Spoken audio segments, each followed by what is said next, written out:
Hello guys, my name is Divyesh उर्फ गांडू Gujarati. Welcome back to our channel crazy UK वाला।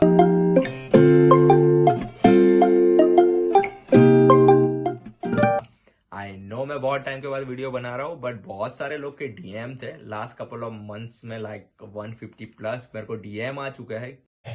अच्छा, आना चाहिए नहीं आना चाहिए, जैसे कि यूके के बारे में उन लोगों ने इन्फॉर्मेशन मांगा था कि यहाँ पे आना चाहिए नहीं आना चाहिए, यहाँ का सिस्टम कैसा है, यहाँ की स्टडीज कैसी है। तो मैं सारा इस वीडियो में डिस्क्राइब करूंगा। तो मैंने बहुत सारे क्वेश्चंस देखे और उसमें से 4-5 क्वेश्चंस तो क्या नाचो मैं? निकाले। सो 4 क्वेश्चन मैंने निकाले कि ये आना चाहिए। सेकेंडरी क्वेश्चन ये था कि यहाँ की हेल्थ केयर सिस्टम और ये कैरियर वीजा क्या है, जो अभी बहुत ट्रेंड चल रहा है। थर्ड क्वेश्चन यहाँ था कि यहाँ पे पीआर मिलता है नहीं मिलता है। क्या कर रहे हैं यार तू?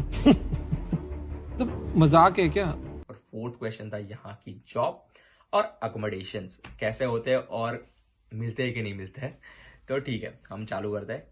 ओके, सो फर्स्ट क्वेश्चन, सो यूके आना चाहिए नहीं आना चाहिए। मैं बोलूंगा कि UK No, God, please, no, no.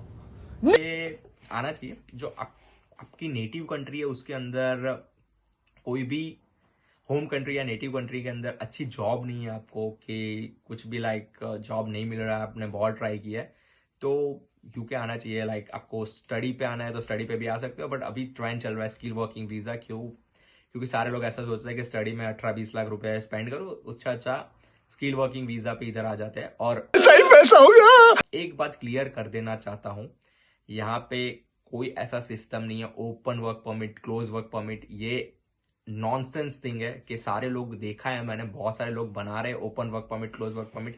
ऐसा कोई भी चीज नहीं है। मैं आपको ये वीडियो के एंड में बताऊंगा कि वो सिचुएशन क्या होता है, ठीक है। तो बहुत सारे लोग के स्किल वर्किंग पे चल रहा है ट्रेंड कि स्किल वर्किंग पे आ जाते हैं, कि इतना हम स्टूडेंट में स्पेंड करते हैं तो स्किल वर्किंग वीजा पे आ जाते हैं, जो अभी यूके में ट्रेंड है।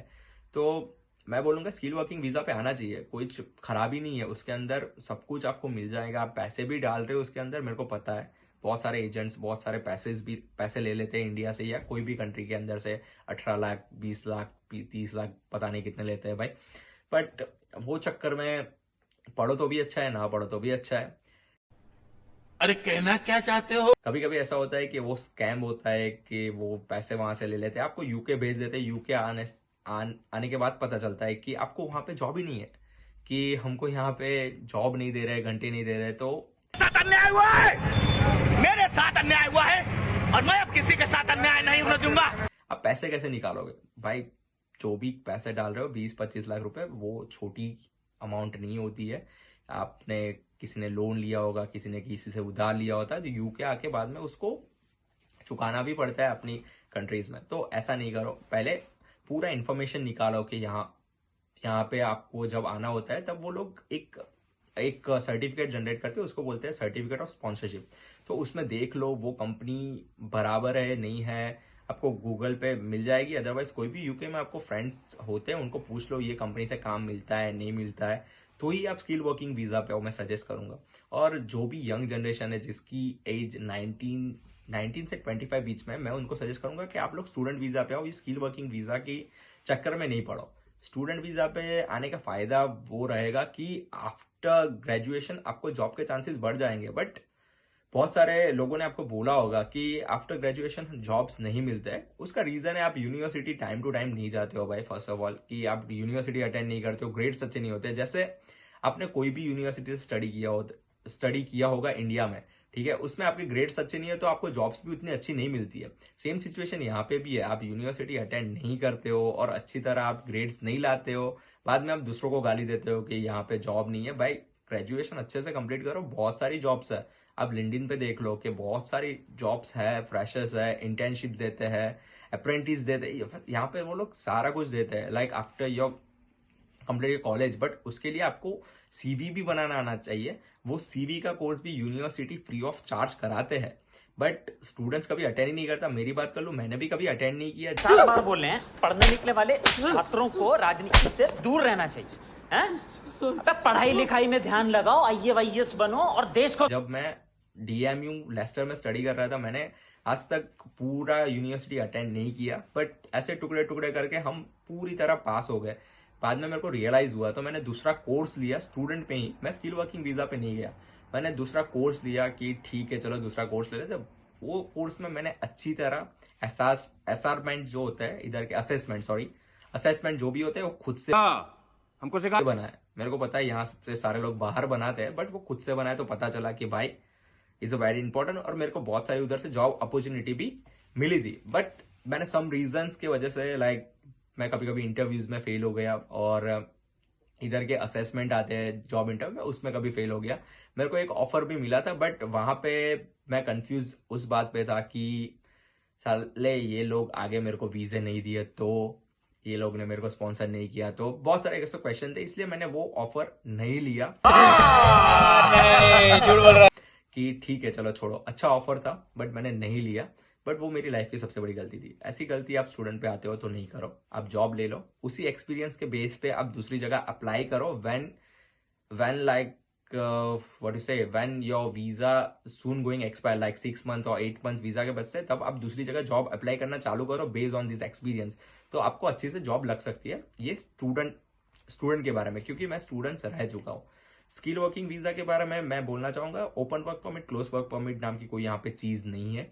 बहुत सारे लोग बोलते हैं कि चलो इधर आ जाओ, इधर काम नहीं है, दूसरी जगह कैश इन हैंड में काम कर लो, और जो भी टैक्स होता है वो हमको पे कर दो।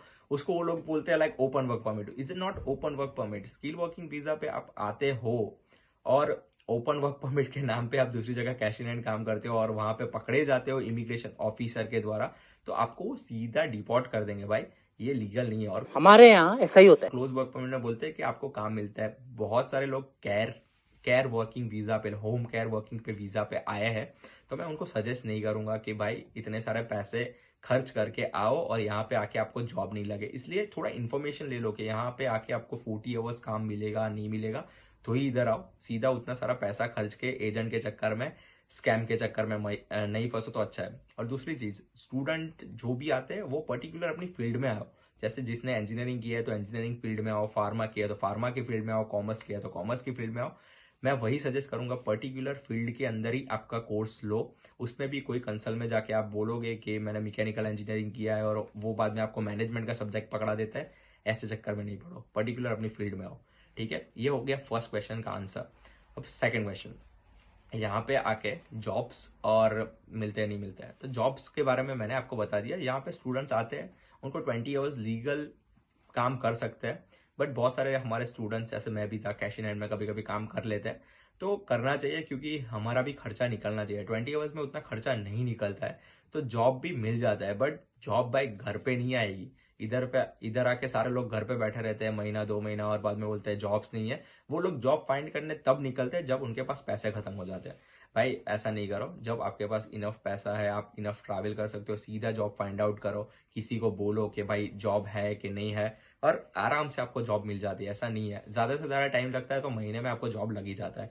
और कहीं पे भी अप्लाई करने से भी मिल जाता है, और किसी के रिलेशन की वजह से भी मिल जाता है। जैसे मैंने भी बहुत सारे फ्रेंड्स को जॉब इधर लगाया है, तो मिल जाता है, ऐसा नहीं है कि नहीं मिलता है। अकोमोडेशन की बात करते हैं अभी। तो अकोमोडेशन की बात करने से पहले बता दूं कि अकोमोडेशन में आप पीजी में भी रह सकते हो। कोई आपके बहुत सारे फ्रेंड्स है, जैसे 10 लोगों का ग्रुप है कपल्स में, तो आप 3 बेडरूम या 4 बेडरूम का हाउस ले लो। वो भी आपके लिए बहुत अच्छा और रीजनेबल रहेगा। और स्टूडेंट पे आप आते हो तो आपको काउंसिल टैक्स यहाँ पे बोलते हैं, जिसको पता नहीं क्या बोलते हैं, बट इंडिया में घरवेरो बोलते हैं, हमारे गुजराती में। इंग्लिश में मेरे को पता नहीं है, इसलिए मैं नहीं बता रहा हूँ।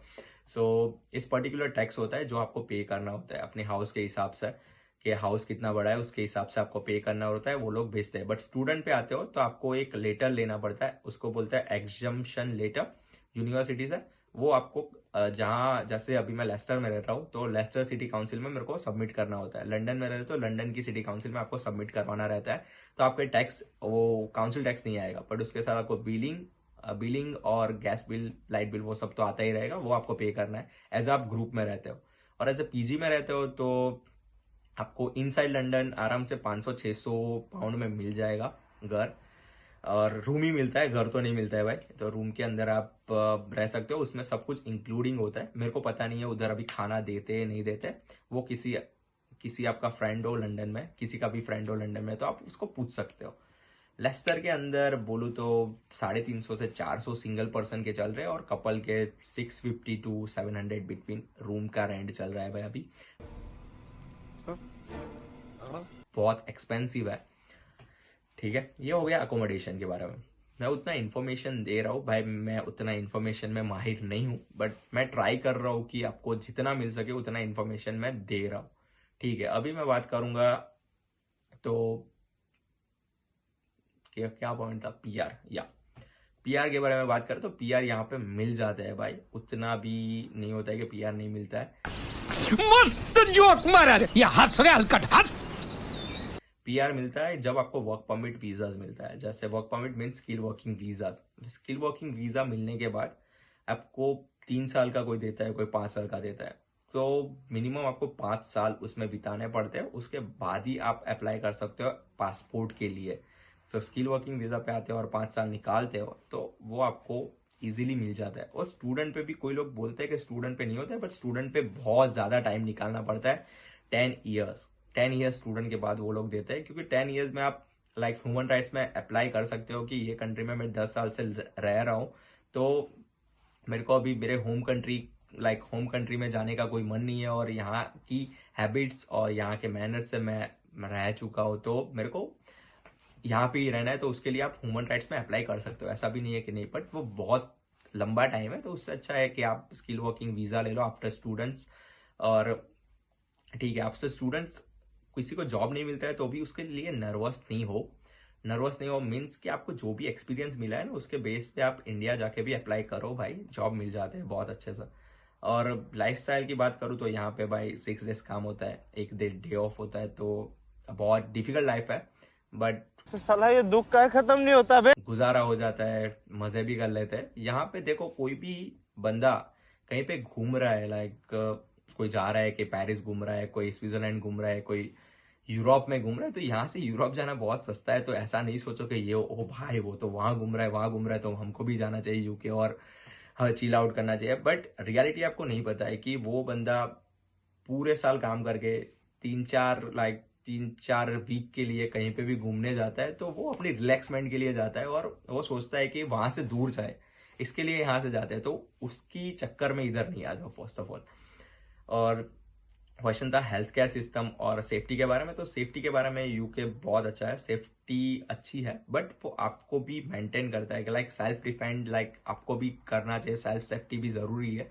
सभी जगह वो लोग हेल्प नहीं करते, बट कुछ भी हो जाता है तो वो लोग सपोर्ट्स बहुत करते हैं। हेल्थ केयर सिस्टम की बात करूँ तो हेल्थ केयर सिस्टम बहुत अच्छा नहीं है ऐसा बोल सकते हैं, बट यहाँ पे health care system only government hospitals में जाते हो उसमें नहीं है, लाइक उसमें वेट करना पड़ता है, क्योंकि वहां पे इनफ स्टाफ ही नहीं है कि आपको हैंडल कर सके, इनफ डॉक्टर्स नहीं है, इसलिए आपको 3-4 घंटा वेट करना पड़ता है। कोई पेशेंट होता है कि उसको ज्यादा टाइम लगता है, इसके लिए आपको वेट करना पड़ता है इमरजेंसी में। और जीपी भी कॉल नहीं रिसीव करते, क्योंकि पर जीपी एक डॉक्टर होगा, वो पर्टिकुलर 5 अपॉइंटमेंट एक दिन का दे दिया होगा, तो वो लोग नहीं दे पाते। बट जैसे ही आप प्राइवेट हॉस्पिटल्स में यहाँ पे भी है, यहाँ पे भी आप जा सकते हो, बट उसका चार्ज बहुत ज्यादा है। सारे लोग बोलते हैं कि हमने एनएचएस इतना ज्यादा पे किया है, वो भाई वो तेरा इंश्योरेंस है, वो जरूरी नहीं है, वो एवरी ईयर आपको इंश्योरेंस पे करना ही पड़ेगा। उसका रीजन है, आप भी वहां पे इंडिया में लेके एक मेडिकल इंश्योरेंस लेते हो, वैसा ही है, एवरी ईयर रिन्यू कराना है, तो इधर भी आपको एवरी ईयर उसका पे करना ही होता है। इनकेस इन फ्यूचर में कुछ भी आपको हो जाता है तो वो लोग उसकी रिस्पॉन्सिबिलिटी के लिए वो चार्ज करते हैं, वो उसकी वेबसाइट पे लिखा हुआ है कि उसके लिए आपको चार्ज देना पड़ता है। वो हॉस्पिटलिटी का चार्ज नहीं होता है, हॉस्पिटलिटी आपको फ्री में यूज कर सकते हो, ठीक है, वो गवर्नमेंट हॉस्पिटल्स में आप कर सकते हो। तो ऐसी मनगढ़ंत कहानियां नहीं बनाओ कि IHS है हमको फैसिलिटीज नहीं देती है, वो सब गलत है भाई। अब फैसिलिटी सब कुछ देती है कि आप 999 पे कॉल करो, यहाँ पे लाइक 999 पे कॉल करने से एम्बुलेंस आती है, वो सारी सर्विस आपको देते ही है। तो हेल्थ केयर सिस्टम को मैं अच्छा भी नहीं बोलूंगा और बुरा भी नहीं बोलूंगा, बट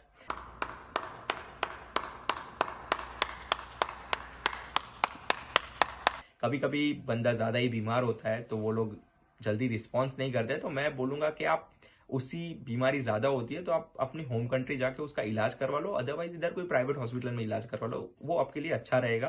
कि हमारे गुजराती में बोलते हैं कि ना मामा करता काणो मामा सारो, हम मालूम है तेरे बाप को। એટલે આપણે કહીએ તો શાંતિથી ઇલાજ કરાવી લો। सो प्राइवेट में भी आप जा सकते हो, तो इलाज में कुछ ज़्यादा खर्चा नहीं होता है, बट जैसे इंडिया में 1-2 लाख हो जाते हैं, इधर भी 1,000-2,000 पाउंड हो ही जाते हैं भाई प्राइवेट हॉस्पिटल्स में। तो मैंने देखा है ये चीज़, इसके लिए बोलूँगा हेल्थ सिस्टम को मैं ज़्यादा ख़राब भी नहीं बोलूँगा और ज़्यादा अच्छा भी नहीं बोलूँगा। तो आपको वीडियो अच्छा लगा हो तो लाइक शेयर सब्सक्राइब कर देना, और ज़्यादा इन्फॉर्मेशन चाहिए तो मेरे को कभी भी आप DM कर सकते हो। मैंने ट्राई किया है इन्फॉर्मेशन बनाने को कि मैं इन्फॉर्मेशन दे सकूँ आपको इतनी अच्छी तरह, तो पता नहीं आपको कैसा लगा होगा, बट मैं पूरा कॉमेडी वाला बंदा हूँ। मेरे को इन्फॉर्मेशन वीडियो में पूरा ध्यान से पूरा स्क्रिप्ट रट के लिख के ये सारी इन्फॉर्मेशन निकाली है। तो भाई लाइक शेयर सब्सक्राइब करके जाना है क्रेजी UK वाला पे, तो ये मैं आगे वीडियो बनाऊंगा, नहीं तो वापस बंद कर दूंगा। Thank you very much.